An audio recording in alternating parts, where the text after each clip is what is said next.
like if we get into the show and still talking about it, it's okay. Yeah, really. Yeah.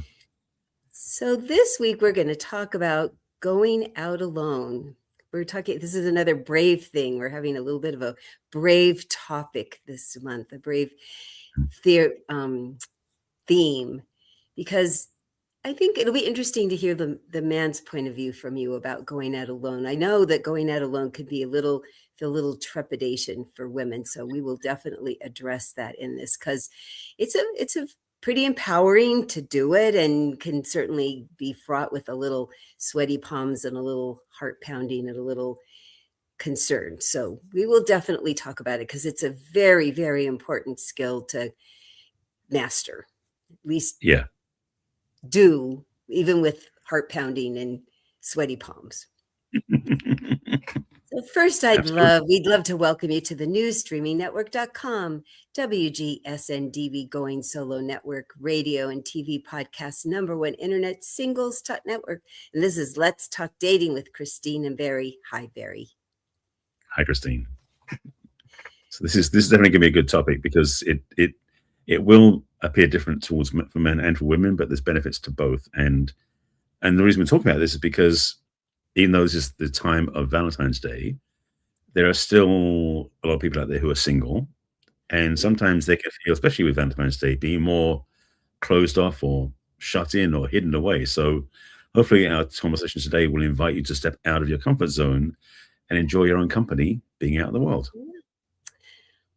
Learning to enjoy your own company and be comfortable with it. That is certainly a new skill as well.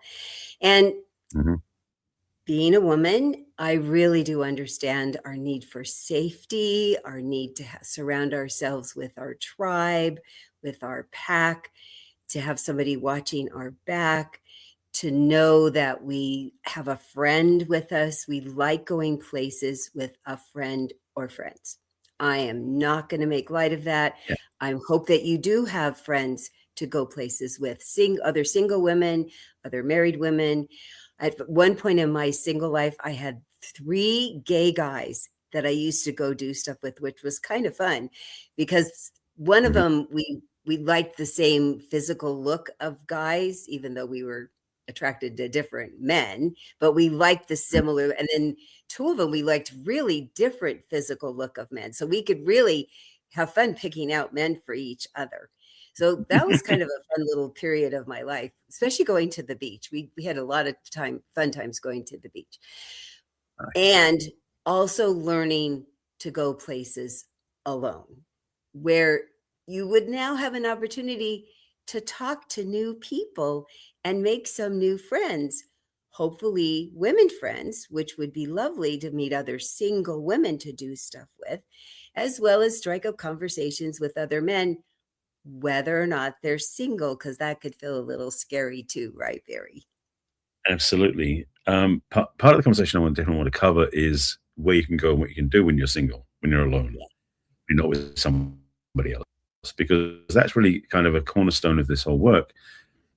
There's no requirement, say up front, that you've got to go meet people and get to know people when you're out single. It's not like you've got to be a sudden social butterfly and commit yourself to being out there and connecting with people and networking with people, because that's out of the reach of a lot of people. But the thing is, can you enjoy your own company, as I already said, when you're out in the world alone, doing things for yourself? So we're definitely going to offer you some suggestions and guidance, maybe some next steps, things you can do.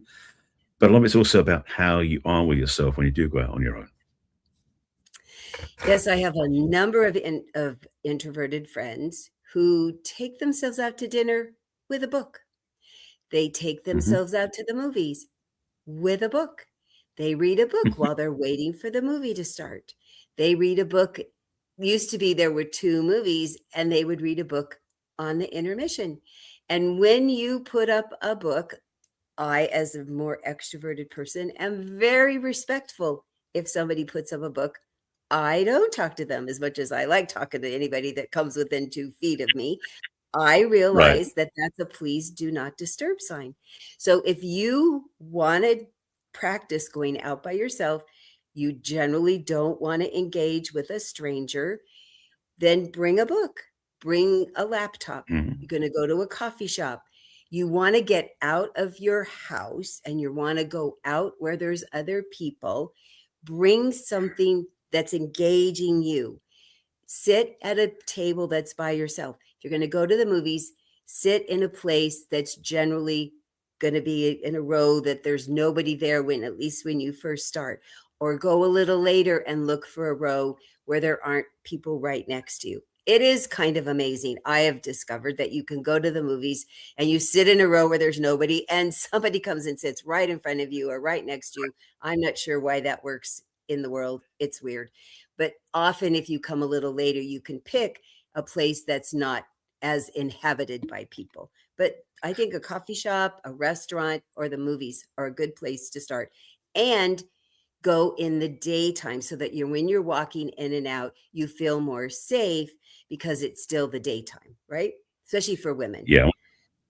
For women, especially safety, because going your own doesn't mean going out into the wild blue yonder on your own sort of thing. It means go out somewhere that is populated, but being alone when you go out, so you're not amongst people. Now, for some people, they don't feel safe, women especially, if they're out with other people. So like you were saying earlier about going out with the women you know or other friends, gay men, whatever you want to do, that is not a romantic connection, just to have company. That's a good thing too. But daytime, it's interesting because I've now got a regular coffee shop I go to 3-4 days a week during the day to do work, because I take a laptop with me and I can just do my work. I've got a lot of people I know now that I met at the coffee shop because they're regulars as well. And it's a gamut of people. Some of them are college students, some are adults, some are entrepreneurs, some are, screenwriters, all sorts of people there. Even the staff there get to know each other. And it's fun because, yes, it does require a certain level of being extrovert to be comfortable doing this sort of thing, because you're suddenly out exposed to other people. But I also watch people who are there, who've got their headphones on, they're focused on the laptop, and they're oblivious to everybody else around them. And that's totally fine too. There's no requirement you have to be a certain way or a certain other way. There's even now a fun thing that's happened because of I don't want to go and get coffee every day when I go there. So I started having tea, but the teas they have aren't that good at tea. So they've now got a Ziploc bag of my personal tea bags that I use at home that I gave them. And now we're learning how to create, this is the funny ongoing game now. The staff and I become very connected on this because they need to get to know our names, because when we go in there, we give our phone numbers so they can keep track of our orders. So we get, because after $100, you get a discount, you get free drinks, sort of things. It's nice. It's a little incentive. So they know the people who come in regularly because they see the phone number with the name next to it. So they know who they are, which is kind of cool. So they know my name. And so the thing with the tea bags that was kind of funny was that because they call it the London Fog is the name they call it, which is fun. It's a black tea, but they use a latte-like foam on top. And I don't normally do that. So now we're trying to work out the proportions of how much tea to how much milk there is to be the best flavor combination. So every time I do it, it's like, okay, let's try an 80-20 this time. And we'll do 70-30, and it becomes an ongoing game that we play. And it's so much fun. And they don't mind at all, of course, it's fun. But it's just that level of having a place you feel comfortable. And for me, that's one of the things I've discovered. This place that I went to initially, didn't feel comfortable going there. It's a bookstore, has a coffee shop in it. And I found it to be extremely conducive to doing work, to networking, connecting, and making new friends, and to striking up conversations. And so having environments that you trust are local to where you live, that you feel comfortable going to, yes, during the daytime, is a fun thing to do. And plus the fact they do have evening events too. And so they have, authors reading from their books. They have book clubs there for like science fiction or for children's books or artists, creating artistry books, drawing books as well. So, going out to certain places, you may not know until you get there what their calendar looks like, what opportunities they have to go. We've talked many times before in other episodes about, going to cooking classes is something you can do as well. You don't have to be in a group or a relationship to go to those. You can go when you're single. So to go to places that offer you something that you get to learn from, you get to experience, get to enjoy, especially if it's a low bar of entry financially speaking, why not? That'd be so easy. So I personally think that there's more opportunities nowadays to get out of your cave and go out and socialize, go out in the world and enjoy yourself in your own company. And we've talked about this also before. When you go out in the world, do things you love doing with other people, you might meet the one you want to be with along the way too. But when you're going out alone, especially for men, I recommend you don't do that, because for us men, just to put a little piece on the table as well, is that if we're on the hunt, women can feel it. So if you're a man who's going on alone, Go out just to enjoy yourself in your own company alone. And yes, frankly, men could do more work to find themselves comfortable in their own company. I think women are better at doing that than men are, to be honest. But also because women pick up the vibe very quickly of what men are about. If you are out there looking lonely or desperate or needy and you're thinking you're going to scan and meet somebody out there who you want to be with, odds are likely that you're going to find that women are being repelled by that. So when you go out in the world on your own as a man, take yourself out for dinner or for drinks or go to a movie, something else. I go to movies all the time on my own. It's really a good thing to do, to just be in your own space, to really enjoy your own company. Because that way, you, first of all, if you do meet somebody, they won't be scared by that. You know, they may come up to you. Such a good suggestion, Barry. Yeah, so I was thinking when you were talking about all those other places, the local library, my library has a newsletter every month. They have so many activities. They have movies, they have book clubs, they have author readings. There's so many, and you could go if you wanted to and not talk to one person. You could just slip into a seat and participate in the thing and leave just to practice. Go in, sit in the back row. I was so brave. I went to this thing. I got in there right at the beginning. I left right at the end. I didn't talk to anybody, but good on me that I went. Please give yourself lots of kudos. Don't set the bar so high that you're like, well, I didn't talk to anybody, so it doesn't count. No, you went. You got in your car and you went someplace. And I know one of the things that was funny, I was talking to somebody earlier today about, boy, it's harder to go to things at night because you've already gotten home. So do something that you've run some errands, and it's something that's now at the end of the errands, which is like late afternoon. So then you're done, and now you come home and have dinner and you can sit with your pet. Now it's okay to go home, but you've done a social thing that you didn't have to be social, but you were out among people. That you now stopped at the library and got their calendar, or you stopped at the coffee shop and you found out that, oh, they have a thing that happens every Thursday afternoon. Because it's really remarkable how many things, if you are available during the day, that are available during the day at senior centers, at civic centers, to just check on your local city website how many things there are. The other thing that they have in the mornings and in the afternoon and the evening are line dancing classes, yoga classes. They have, and those are very singular. I mean, there's people that talk to each other there, but I've noticed there's people that they don't talk to anybody. They come, they do the class, and they leave. And if you don't want to talk to anybody, we're fine with leaving you alone. You're there to do your workout and you leave. But you're getting out, as Barry has very eloquently said, you're getting out, you're being in other people's energy, and you're seeing, can I be comfortable with this? Because if you just stay at home, it breeds staying at home. And we all want to, if you're listening to this, you're at least contemplating that you'd like to have somebody to go out with and do something with. You're at least thinking about it. So at least put your toe in the water that you're going to now go into the company where there's a space, 4 walls, where there's other people there, and you're going to be in that room with other people, even if you don't talk to them. And these are ways that you can now go and not talk to anybody. If you go just before the movie starts, I would be so grateful that you're not talking during the movie. I'm one of those people that is sick of people that have been sitting at home talking about their movies. And I don't want you to talk when you're in the movies theater with me, because I still like going to the movie theater.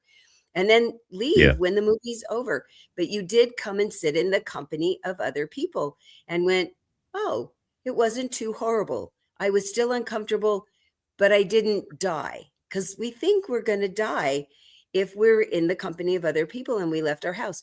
And there's still, to this day, movies in the middle of the afternoon, especially discounts for us if we're over 50 or 60 or whatever the discounts are now.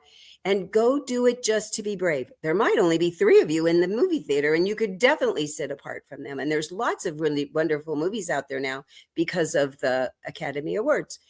And there's so many interesting classes to take. That's the other thing about if you're going to take a cooking class, you can say, I want to just be by myself. I'm going to be over at this blender by myself or this stove by myself. They will honor that. You can do that by yourself. or you want to go take a class at a local college. You sit there by yourself. You don't have to talk to anybody, but it gets you out. It gets you taking that little tiny baby step where you can now go sit in a restaurant or in some other location. The other thing I've learned that I've suggested to people a lot is to find a really nice restaurant in your area. I mean, above medium restaurant that has a bar that's part of it, and go in the late afternoon. The happy hour is lovely because then you can get a reasonably priced drink and maybe an appetizer and sit at the bar, because the bartenders are very good at making conversation. Or you could sit at a table if you don't want to talk to anybody, but the bartenders are very gentle and very considerate. And if you don't want to say more than order your drink, you don't want to talk to them, they'll stop talking to you. But it's a very good way to practice a conversation. And it's a lovely place to sit and have a very inexpensive, lovely cocktail. You can get a little dressed up and have a little nosh to eat, and then go home and say, wow, that wasn't too horrible and scary. Because I have found 4 or 5 places where I live that are very nice places that offer a very lovely menu for a little cocktail and a little appetizer. That's quite filling, actually, for very inexpensive. And it's a nice little conversation if you want to have, or just to sit there for a half an hour and get brave. The thing I want to add to that, because that's really key, is this conversation, is the reason we're talking about this is for a lot of people, especially if you've been through breakup and distress past relationship, you may have been home licking your wounds and feeling emotionally and getting some help, which of course we offer in our work. But the thing I want to say is that you may not be necessarily yet feel comfortable going out on dates again. Consider this your baby step before you do that, because one of the things about when you go out on your own and you get out in the world and you have your own space, your own time, you start finding that it's safe to be out there on your own again. And so before you go on a date, because the other part also is if you spend your time alone at home until you go on a date, you're going through a double whammy in a sense. You're being exposed to the world and you're being exposed to a new person at the same time, which can be overwhelming. So by going out alone, it's like you're training your muscles to be comfortable out in the world again. Because if you went through a breakup, you might find that's a new place to go. So just to be aware that we're saying here is these are ways to practice those, like stretch those muscles, practice those skills, and get better and better at being a social person. So from the horse person, it's getting back on the horse so that you don't stay afraid, right? Exactly. That's what they always say. You have to get back on the horse so that you don't stay afraid. You don't stay, oh, poor me. You don't stay, nobody's ever going to want me. There's only terrible people out there. You're going to go out in the world and see other people that are having a nice time, smiling at you, smiling at other people, willing to have a conversation with you if you're comfortable with that it'll ease you back in. It'll take some of the sting away. It'll help you not feel like, oh, woe is me for too long. It's very helpful. Right. Indeed it is.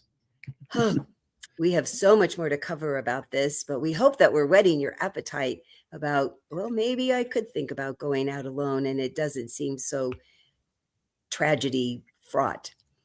So if we have piqued your interest about this, Barry and I are available to talk to you about it. So before we take a commercial break, and we'll talk much more about how to get a hold of us later, but if you are thinking about you'd like to talk to either of us, the way to get a hold of me is to go to my website, which is www.theperfectcatch.com. Scroll to the middle of the page. You'll see a questionnaire called What's Holding You Back from Love? Click on the questionnaire. There's just 10 brief questions to answer, and then you'll have access to my online calendar. You can schedule a complimentary conversation with me at your convenience, or you can also send me a personal and private email to Christine@theperfectcatch. And how would people schedule a time with you, Barry? Similar to Christine, you go to my website, which is barryselby.com, my name, easy to find. And top of the screen on my homepage, there is a button you click on similar to Christine. Mine, it's Let's Chat. Takes you to my calendar and to a questionnaire that I send out to you as well. When you fill out the questionnaire and you do get on my calendar, we'll schedule a Zoom chat, because I like to do it over video, because face-to-face is much better. If you can't do it in person, Zoom works really well for that. And then we'll have a 20-minute chat. That's my gift to you to navigate where you are and what you're looking for and what you would like to do differently. There's a lot more stuff on my website. We'll talk about it at the end of the show, but that's the best way to start with me. If you want to send me an email, you can send me one directly at Barry at Barry, but I'm trying English. Barry at barryselby.com. I can think of it out clearly. Hopefully that makes sense. So we're going to take a short break to show you our wonderful new streamingnetwork.com, who promotes and markets our beautiful podcast and our wonderful show. And we'll be right back to talk more about going out alone. See you in a moment.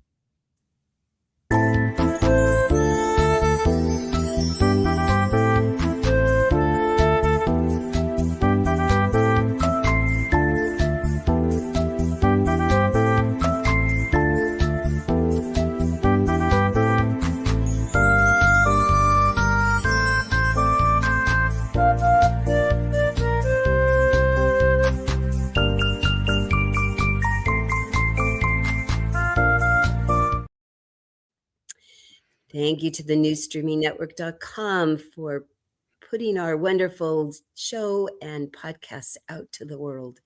Today, Barry and I are talking about going out alone, making it so scary and maybe could be fun. I think it could be fun. I have found it to be fun. Barry and I both talk about we go out alone a lot and have a great time. So maybe we could help you feel like it's not so scary and maybe it could be fun. Absolutely. I mean, frankly, you can go out alone amongst other people. That's probably the best way of putting it. I was at a movie screen last night and I didn't know anybody else there. Struck a conversation with a couple who were in line about something different entirely. But then when I sat in the theater, I just sat down in a seat I wanted to be in. And then, people around me were sitting down in their own conversations. I enjoyed the show. When at the end I left, is one thing I love about going out alone. I'm not on anybody else's schedule. I get to choose. Like you were saying earlier, but you go at the beginning, come at the stay at the end. I get to choose if I want to leave in the middle of the show. I don't need to get someone's permission or to discuss or navigate with somebody else if they want to do that or no. God, I can do what I want. So going out alone can be very empowering if you've ever felt yourself not having choices, because you get to choose every single step of the way. I sure learned that about vacations when I discovered going on vacation by myself, that I didn't have to ask anybody's permission about when to eat and when I wanted a nap and when I wanted to go on a tour or not. And I loved going on vacation with my late husband. It was such a joy because he had traveled a lot more than I had. And there was so much ease that I do not travel with a lot of ease. It's not my way. So it's really nice to travel with somebody who travels with a lot more ease than I do. I certainly have fun, and he said I was fun to travel with, but the ease is not my go-to. So it's a very different thing when you travel with somebody that you travel well with and that you travel alone. And I did fine traveling by myself. I get along with myself with my not as ease, but it is a really nice thing to be able to say, I feel like doing this now and I don't feel like doing that now. Even if it's like going out to dinner or going to the movies or going to some sort of an event or going on a whole vacation. And I have a lot of friends who they go on women friends, they go on vacations with a travel group, but they know nobody that they're going to travel with. They've certainly made friends and they've exchanged numbers and they've remained friends, but they don't know anybody when they get there. And what's really worked well is they find people, they say, oh, I'm thinking about doing this extra thing, and they find people that, they want to do that, but it's not everybody. And it isn't necessarily the person they would have traveled with that would have wanted to do that. And sometimes they just get a guide and go do something on their own. So there are some great advantages to traveling by yourself, but not going by yourself. That's a big difference. You're going to now have either a guide that has a bunch of people or a guide that has you. That has always been my recommendation. And I don't know too many women, actually, I could say I don't know any women that has gone out trekking by herself. She's usually got somebody that lives there. This is their job. They're part of some agency where they've been licensed and bonded. I think it would be kind of silly to do it any other way. But they don't have anybody else to report to. And the guide now says, what would you like to do? And what do you want to see and eat? And tell me. I mean, I'm going to make sure you're going to enjoy yourself, but you're the director of your life. And it's kind of an empowering thing when you go on vacation and say, this is what I want to experience. And then somebody else is in charge of making sure you have a good time. That's pretty fun. Right. Absolutely. Yeah. I mean, I have a friend of mine who he goes out on cruises twice a year. And it's like, because he's retired now, he does that all the time. And he's made he's made tons of friends. He didn't go out with anybody on the cruise. He went on his own. And in fact, he enjoys his alone time. It's almost like that going out alone is his sacred choice for himself. He wants to do that. And that's another level of looking at it, by the way. You're not going out alone because you're looking to be with somebody. You go out alone because you enjoy your own company and you value being alone. And so he does that when he goes on the cruises. And his stories he reports back from them are so entertaining and so much fun. And he has these really great little anecdotes he picks up from the places. And he has, certain cruise lines he goes on, so he knows the style. He's done his vetting of them, so to speak. So become really expert at that. And for women, I agree absolutely. For men too, but going out on travel groups, if you're going to go on a vacation, you don't have to do everything alone. But with a travel group, you've got a resource and you've got a place of connection. And yeah, there might be some people in a group who you don't want to connect to whatsoever. But if the group leaders know what they're doing, you'll be taken care of and you also have resource to go to. So you don't have to be like going out in the jungle on your own with your machete, trying to like cut through everything, being alone that way. No, you can go on a very nice vacation, go on trips that are organized by somebody else where you go on your own company. The main we're saying here with going out alone is not going out with people you already know. And definitely not going out on dates. You're doing this because of your own company and having experience of life, because you might discover, as strange as it sounds, that being single means you can still have a life that doesn't require somebody else. Yeah. So important to keep stressing. We're not saying you're going by yourself. You're not staying all alone.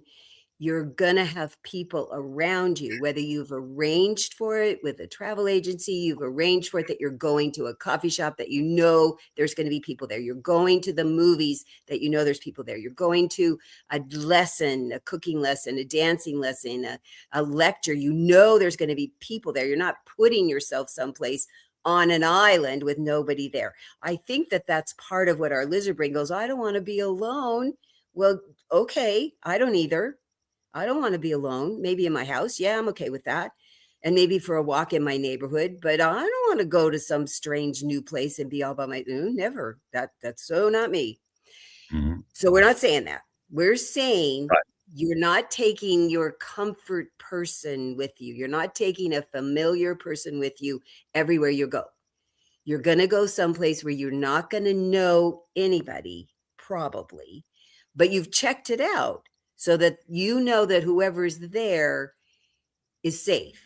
That there's somebody that's in charge of keeping everybody there safe. You've checked out the company, you've checked out the school, you've checked out the organization. You're not just blindly going. We're going to stress that over and over. Because as a single, you're being a single individual going to this place. Your first job is to keep yourself safe. So the way that you do that is to do your due diligence and your background check. It's the same thing you're supposed to do when you're dating, that you're going to go meet a stranger someplace. You need to do some background checking. That's why I pay for a service for my clients. I look everybody up for them. So when you're going to go a place without anybody that you know that you're familiar with, that's the alone word that we're using. But you're going to go and have company. You can have people around you doing the same thing that you're doing at the same time, right? Right. Absolutely. It really is part of life, is to spend time alone, as strange as that sounds. And when you go out into the world, I don't know, I've been alone for so many years. I really think about how I would educate somebody else who's never done that, who's been, gone through, just had a divorce after 25 years, how you do that alone.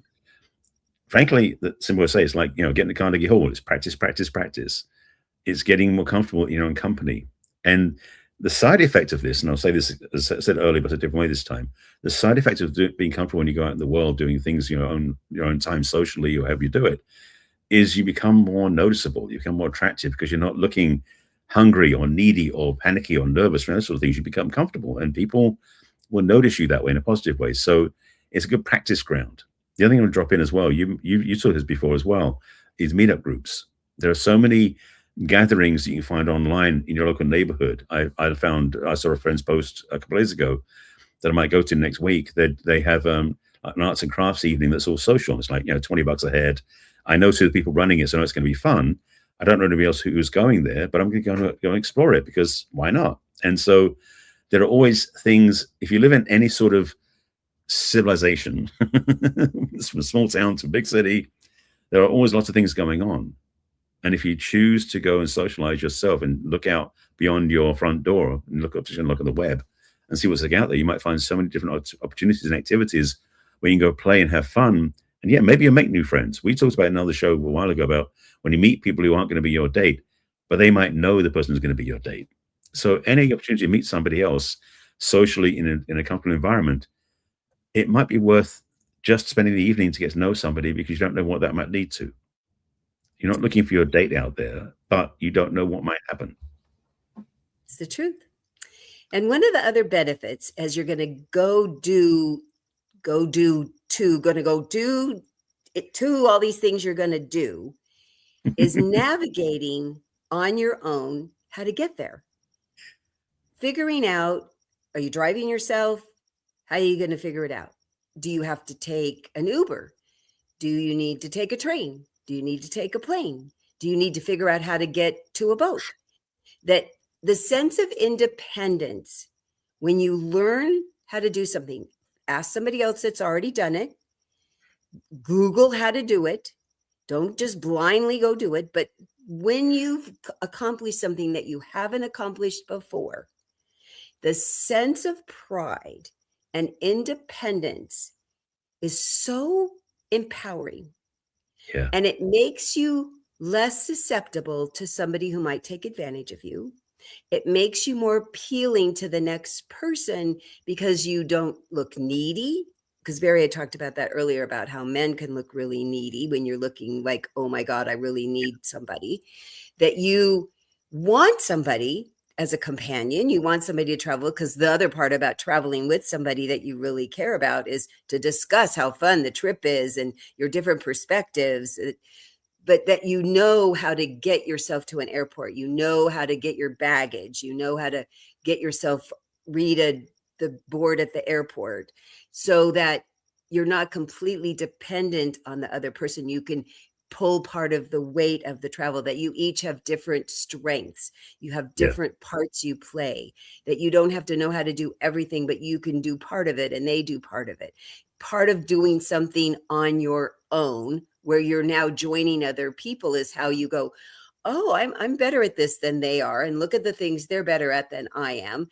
That's a really growing experience too, especially if you've been in a long marriage that they died or you're divorced, a long relationship, to now really own your strengths and the parts that maybe you didn't realize, well, I was really good at this and I need to hone this even more. And boy, this is the thing I really like about having another person. And I'm going to even hone my list about what I'm looking for the other person, because I liked the ease that my husband traveled with. I like having somebody that does that with me and for me, that he just was like, oh yeah, it's not a big deal. It was so good for me.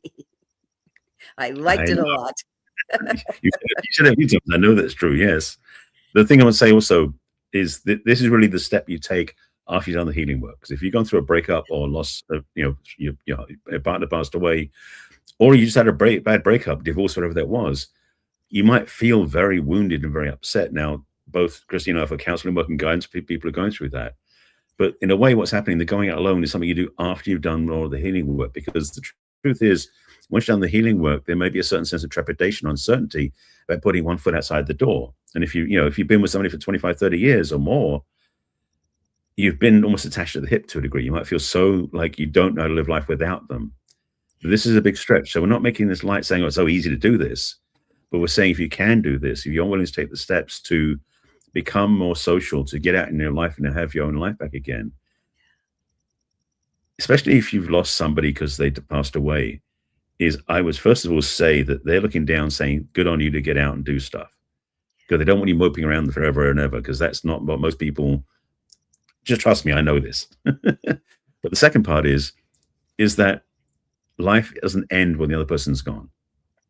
You may feel like that's the choice, but the reality is you're still here. You've got life to live. Make the most of it. And so going out alone is one of the tools you have in your toolbox to make your life more enjoyable, to more social, more interactive. Because maybe you did have already a relationship with a partner who you had a social life in common. When they left, they took it with them. Suddenly you're alone. Well, you can build a new social life, new connections, new friends, new opportunities. So this is a good place to play and explore and learn. And find other people that want to play with you too and want to go along with you too. Who knows, right? That they're, Yeah. oh my gosh, this is my maiden voyage out alone by myself, or oh my gosh, I've been doing this now for 6 months or a year and I can show you the ropes. I mean, you never know who you're going to run into and what their experience has been and how you could be a mentor for them or they could be a mentor for you when you're putting your toe outside the door again. You know, the other thing for the people that have dogs, because the widow people that I talk to that have dogs, they have to go outside with their dogs. I got to stay inside and clean litter boxes. It was kind of the good news and bad news about that. Yeah. You know, go talk to the dog people at the dog park and the dog beach. It really does. Absolutely. It's a built-in way of having to get out the door and socialize. Absolutely. Yeah, I know that one myself. Well, I hope that this has been helpful for people who have been wondering what to do next and been afraid to go out. Or if you have been starting to go out, tell us. We'd love to give you some kudos for that because it's a very brave step to be putting yourself out there after saying, oh gosh, I'm too scared to do it. If you've been doing it, we'd love to hear about that too. So if you're wanting to get out in the world again, Barry and I would be so happy to help you. And I'd love to send you to my website. There's all kinds of fun things to do there. And the first thing I'd recommend is to sign up and have a call with me. We could talk on the phone, or I'm also happy to Zoom like Barry does. It's kind of fun to talk face to face like this. It's really my favorite thing to do too. So you go to my website, which is www.theperfectcatch.com, and you scroll to the middle, which is the questionnaire that's what's holding you back from love. There's 10 brief questions about where you are and where you'd like to be. And once you've completed the questionnaire, you have access to my online calendar and you can schedule a conversation with me at your convenience. You can also, from my website, click at the top on an ebook that I've created that's free. You can download it and hop around in the book. You can read it every chapter in order, or you can just look at the chapters that seem of interest to you. And I'd love to hear what you think about it because I'm working on the 2.0. I'd also love you to join my mailing list. And every week you'll get this podcast live from the week before in your mailbox. And I'd be happy to tell you what's coming up this year. I'm kind of excited about some new things. You can also scroll to the bottom where all my social media icons are of Facebook and LinkedIn and Pinterest and Instagram and Twitter and YouTube. And if you click on YouTube, you'll see almost 270 podcasts that Barry and I have created over our wonderful many years together. You can also send me an email at Christine@theperfectcatch.com. And I haven't said it for a while. The way I came up with the name of my company is first you learn how to be the perfect catch, and then you'll attract the perfect catch. And Barry, please tell people how to reach you. Certainly. As mentioned at the break, you can go to my website, which is my name, barryselby.com. At the top of the screen is the button you click on, say, let's chat, and that puts you on my calendar, and we'll send you an application form so we can then have a conversation, see who you are, see what you're looking for. Now, we hope you get there. At the bottom of the homepage, there's a place you can opt in to join my email list. Similar to Christine, I send out a replay of the show every week, the video version of it. Plus, I also send out all things I'm working on, new invitations, offerings, and everything else as well. At the middle of the screen is the first of my 2 quizzes, or I should say assessments. Let's make them formal. They're assessments, very, very formal sounding. Basically, it's a quiz. And if you go directly, it's called, it's barryselby.com/quiz to make it easy to get to. But basically, it's a relationship readiness assessment. Opportunity to look at yourself and just see where you are and what you're looking for, and just see how ready you are for it. Because some people are ready, but most people, frankly, aren't. But take the quiz and find out for yourself. You get an email from me afterwards with just summary, just reporting where you are and what's lined up for you next. The other quiz, which you have to click in, you have to type in manually, which is barryselby.com/self-quiz, which, as you may guess from the title, is a self-assessment. This basically is the relationship with yourself, because a lot of my work is really the relationship you have with yourself first before your relationship with somebody else. And so If you take that quiz, it's a much deeper self-assessment. There's 7 areas to work up to review, and you answer the questions there, and you get a PDF report sent to you, or I should say a link to a PDF report that basically breaks down where you are and what's working, what isn't working, and it's really going to give us a good next steps. Also, on my website, there is my best-selling book is out there. If you go to the book page on my website, if you want to find out more about my book before you buy it, at the top of the screen is a little audio track, about a 12, 30-minute conversation between two very astute sounding voices that are AI generated, but they're like National Public Radio voices. They're public radio, sound very posh, but it's they're very insightful and very accurate, and they're really talking about my book in a way that makes sense. So if you listen to that first, you'll know then if the work is worth getting the book, and then the links to the book are on the page below. That's everything on the book, on the website. If you want to find me on social media, under my name, Barry Selby, you find me on YouTube, especially, where all these videos, plus another 1,500 videos are. I've got tons of content on my YouTube channel. So if you want to just learn about my perspective on life and love and relationship, definitely check out my YouTube channel. But I'm also under Barry Selby on Facebook, on LinkedIn, on Pinterest, on Blue Sky. And you can find me on Instagram and Threads under the real Barry Selby. That's get changed because that account got hacked. I think it's everything on that. Oh, and you also drop me an email at barryselby.com. I think it's everything. And we're live here every week on StreamYard at 1 o'clock Pacific and 4 o'clock Eastern. And then you can watch our live show on replay on Roku and on YouTube. But we also have a podcast they can take us with them, right, Barry? Yes, this show actually morphs into an audio track, which is a podcast. So basically, if you don't want to watch us on YouTube because you haven't got time because you're driving or you're out in the world, you can listen to us with it plugged into your ear or into your car. So wherever you listen to your podcast, whether it's on Apple Podcasts, Spotify, or any other platform, you find Let's Talk Dating with Christine and Barry. You can check out our podcast, all 270 odd episodes that you can pick and choose you want to listen to, or just binge listen to them back to back to back, because everything we talk about is going to help you be better at dating. So definitely follow us and listen to our podcast, like and subscribe, all that sort of stuff. And if you want to share it with your friends, please do that as well. Yes, we'd love for you to review and like and share us. And we have lots of really important, interesting topics that we would be happy to chat with you in your ear. We'll be back with another interesting topic next week, right, Barry? Yes, we will indeed. We'll see you then. Bye for now. Take care.